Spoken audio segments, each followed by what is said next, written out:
I am Mohammad Aamir Zulfikar और आज का लेक्चर है फास्फेटिक फर्टिलाइजर।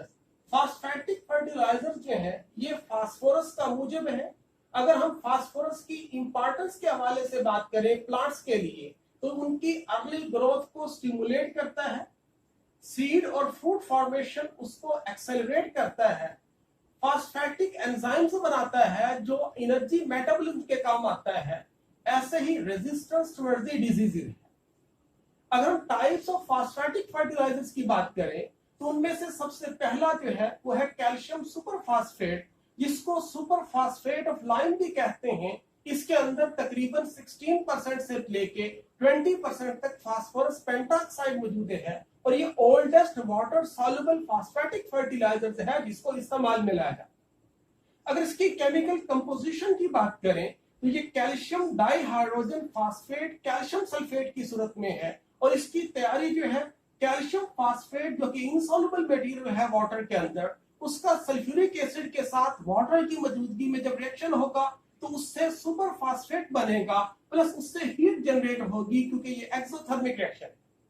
और अगर हम डेंस प्रोसेस के जरिए इसकी फ्लो शीट की वजाहत करने की कोशिश करें तो हमारे पास एक मिक्सचर मौजूद है। उस मिक्सचर के अंदर फास्फेट रॉक है, मजीद उसके अंदर 70% सल्फ्यूरिक एसिड डालते हैं और उनको मिक्स करने के लिए स्टरर यहाँ पे मौजूद है और तकरीबन 2 से 5 मिनट तक इसकी मिक्सिंग करते हैं। मिक्सिंग करने के बाद इसके 2 वॉल्स हैं और हर वाल जो है आगे चल के ब्रिक लाइन डेन की तरफ जो है वो जाता है। चाहे इसको V1 के जरिए इसमें D1 के अंदर इसको डाल दें या इसको V2 वॉल्व के जरिए जो है D2 जो है ब्रिक लाइन डेन के अंदर इसको डाल दें। दोनों जैसा भी हो इसको तकरीबन 24 घंटे तक यहाँ पे रहने देते हैं, उसके बाद इसको बाहर निकाल लेते हैं। इस सारे खेल के दौरान जो है जैसे हमारे पास सुपर फास्फेट बनता है उसी तरीके से हमारे पास जो फास्फेट रॉक है उसमें कैल्शियम कार्बोनेट और कैल्शियम फ्लोराइड बतौर इंप्योरिटीज मौजूद है। कैल्शियम कार्बोनेट भी सल्फ्यूरिक एसिड के साथ रिएक्शन करके कैल्शियम सल्फेट, कार्बन डाइऑक्साइड और वाटर बनाता है।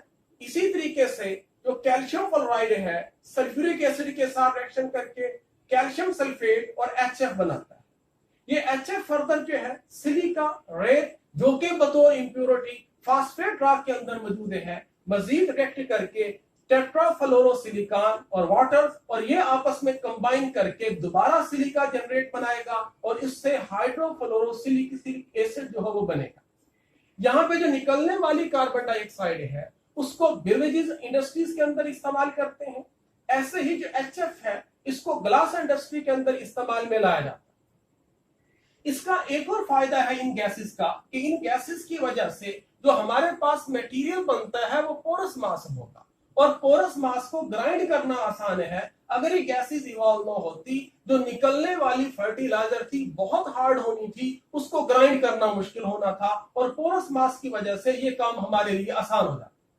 इस फर्टिलाइजर के अगर डिसएडवांटेजेस की बात करें तो इसमें क्योंकि 16 से 20% फास्फोरस पेंटॉक्साइड मौजूद है जिसकी मिकदार बहुत कम है, लिहाजा ये एक डाइल्यूट फर्टिलाइजर है।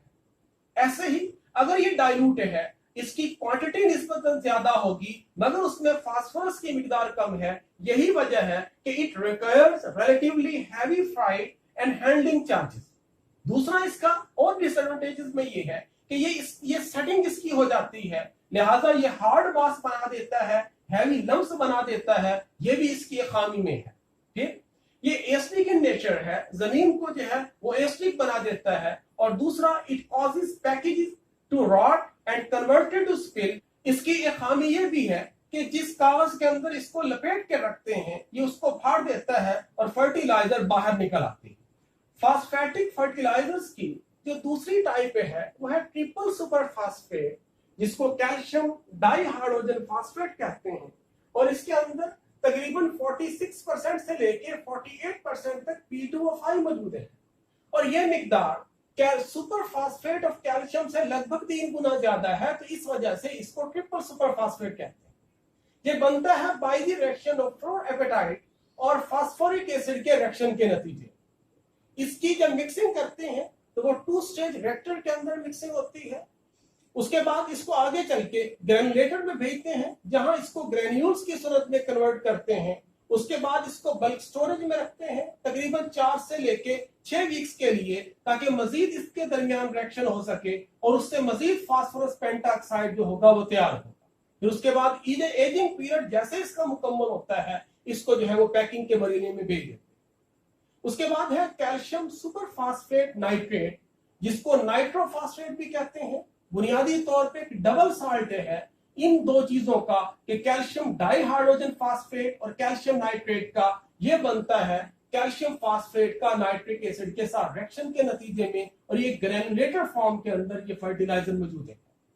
इसी तरीके से अमोनियम फास्फेट्स जो है, इनके अंदर अमोनियम डाइहाइड्रोजन फास्फेट है, डाई अमोनियम फास्फेट है। इसमें से जो ज्यादा अहम है वो डाई अमोनियम फास्फेट, जिसको डीएपी भी कहते हैं, और ये बनता है by the combination of ammonia with phosphoric acid. जो है इसके अंदर लगभग 21% नाइट्रोजन और 54% फास्फोरस पेंटाऑक्साइड मौजूद है। ऐसे ही फास्फेट स्लैग जो है, या थॉमस स्लैग, जिसको बेसिक स्लैग या थॉमस मील भी कहते हैं, ये बुनियादी तौर पे डबल साल्ट है और इसके अंदर कैल्शियम फास्फेट और कैल्शियम सिलिकेट मौजूद है।